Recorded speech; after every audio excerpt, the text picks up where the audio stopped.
YS Sharmila Reddy, YS Vivekananda Reddy గారి హత్య కేసుకు సంబంధించి కొన్ని కీలక వ్యాఖ్యలు చేశారని చెప్పుకోవాలి. వైఎస్ అవినాష్ రెడ్డి గారిని అరెస్ట్ చేస్తే ఖచ్చితంగా కేసు ముందుకు వెళ్తుందని చెప్పేసి, దానితో పాటుగా ప్రస్తుతం వైఎస్ వివేకానంద రెడ్డి గారి కుమార్తె అయినటువంటి వైఎస్ సునీతారెడ్డి గారికి కూడా రక్షణగా ఉంటుందని చెప్పేసి చెప్పుకుంటూ వచ్చారు. అయితే ఇదే వ్యాఖ్యలకు సంబంధించి మనం పూర్తి వివరాలు తెలుసుకునే ప్రయత్నం చేద్దాం. మనతో ఉన్నారు సోషల్ యాక్టివిస్ట్ శ్రీలీల గారు. మేడం నమస్కారం అండి. నమస్తే అండి. మొత్తంగా వైఎస్ షర్మిలారెడ్డి గారు వాళ్ళ చిన్నానైనటువంటి వైఎస్ వివేకానంద రెడ్డి గారి హత్యకు సంబంధించి ఇప్పుడు మళ్ళీ మరొకసారి కొన్ని కీలక వ్యాఖ్యలు చేశారు. అవినాష్ రెడ్డి గారిని అరెస్ట్ చేయాలని చెప్పుకుంటూ వస్తూ సునీతారెడ్డి గారికి కూడా రక్షణ కల్పించాలని చెప్పుకుంటూ వస్తున్నారు. ఈ అంశం గురించి మీరే అంటారు? ఇక్కడ 6 సంవత్సరాల క్రితం జరిగిన వైఎస్ వివేకానంద రెడ్డి గారి హత్య.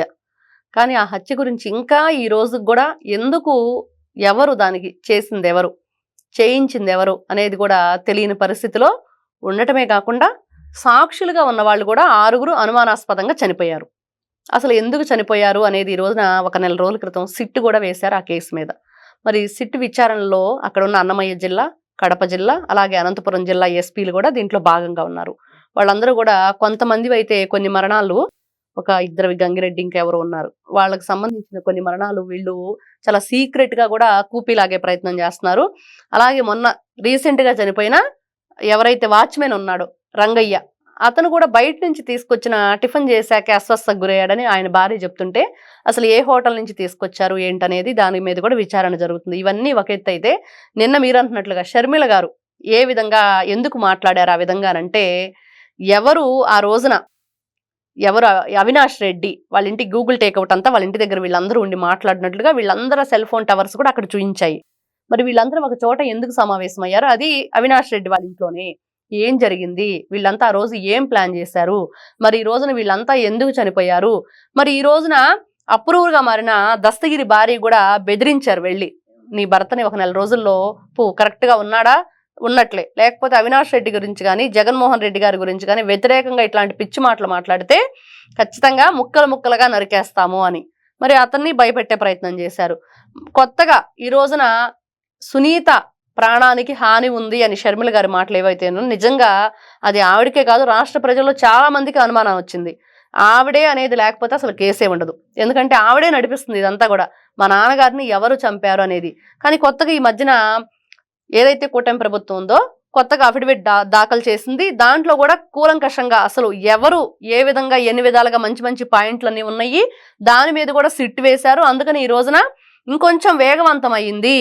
కానీ సునీతారెడ్డి ప్రాణానికి హాని లేకుండా ఉండాలంటే అవినాష్ రెడ్డి బెయిల్ రద్దు చేయాలి అని అది అందరూ కోరుకుంటున్నారు. షర్మిల గారిని ఏకీభవిస్తున్నారు ఈ రోజున ఆంధ్రప్రదేశ్ రాష్ట్ర ప్రజలు. నిజంగానే వీళ్ళంతా కూడా బయట ఉండటం వల్ల ఏం చేస్తున్నారు, మనం చూస్తే సునీల్ యాదవ్ చూసాం, అతను ఏమంటున్నాడు, మరి నా ప్రాణానికి కూడా హాని ఉందని జిల్లా ఎస్పీ కార్యాలయానికి వెళ్ళి కంప్లైంట్ ఇచ్చి నాకు సెక్యూరిటీ ఇవ్వండి, నాకు చాలా ఇబ్బందిగా ఉంది, నేను అన్ని విషయాలు ఒప్పుకుంటాను, మరి నేను కూడా అప్రూవర్గా మారతానని చెప్పిన వైన మనం చూస్తూనే ఉన్నాం. వాళ్ళందరూ కూడా ప్రాణాలు అరిచేతిలో పెట్టుకొని బ్రతుకుతున్నారు.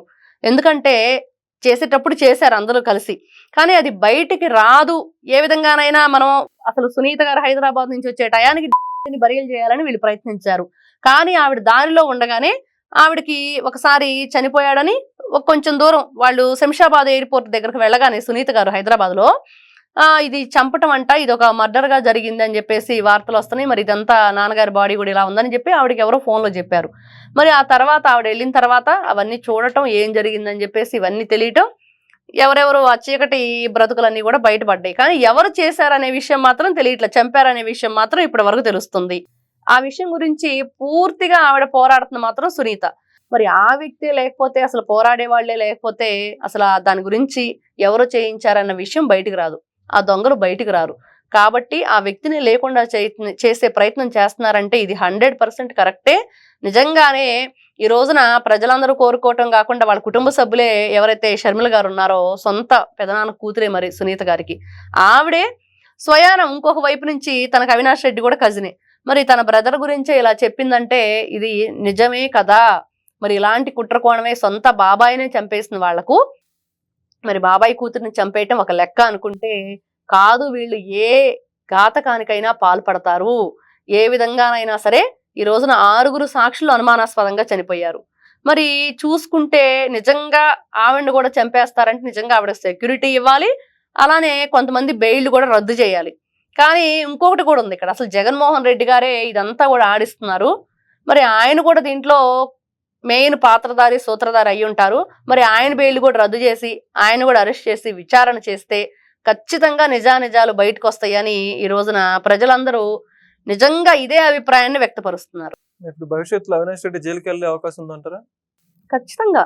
ఎందుకంటే ఒకటి కాదు కదా అక్కడ, అసలు వాళ్ళ బాబాయిని చంపటం ఒక ఎత్తు అయితే 6 సాక్షులు ఈ రోజున అనుమానాస్పదంగా చనిపోయారు.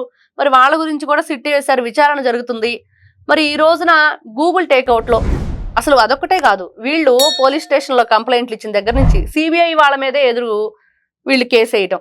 మరి ఆ కేసు వేయించిన తర్వాత కూడా అక్కడున్న ఎవరైతే అధికారులు ఉన్నారో వాళ్ళని ఇంటికి పిలిపించుకొని ఆ టైప్ మిషన్లు కూడా తెచ్చి అదంతా సంబంధించినవంతా వీళ్ళే టైప్ చేయించి ఏ విధంగా చేయాలి, కేసు ఏ విధంగా పెట్టాలి, ఏ విధంగా దాంట్లో మార్పులు చేర్పులు అన్ని కూడా వీళ్ళింటి సాక్షిగానే జరిగినాయి. మరి అట్లాంటి వ్యక్తిని అరెస్ట్ చేయకుండా ఎందుకు వదిలిపెడతారు?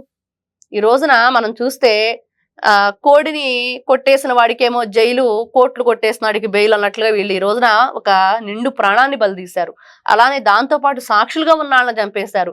ఇంతమందిని ఇన్ని విధాలుగా చంపిన వాళ్ళు నిజంగా నరరూప రాక్షసులే గాని వీళ్ళు మానవత్వం ఉన్న మనుషులా అంటే కానే కాదు.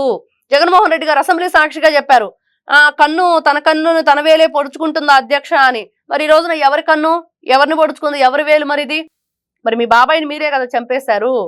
మరి ఇవన్నీ చూసుకుంటే ఖచ్చితంగా వీళ్ళు శిక్షకి అర్హులే.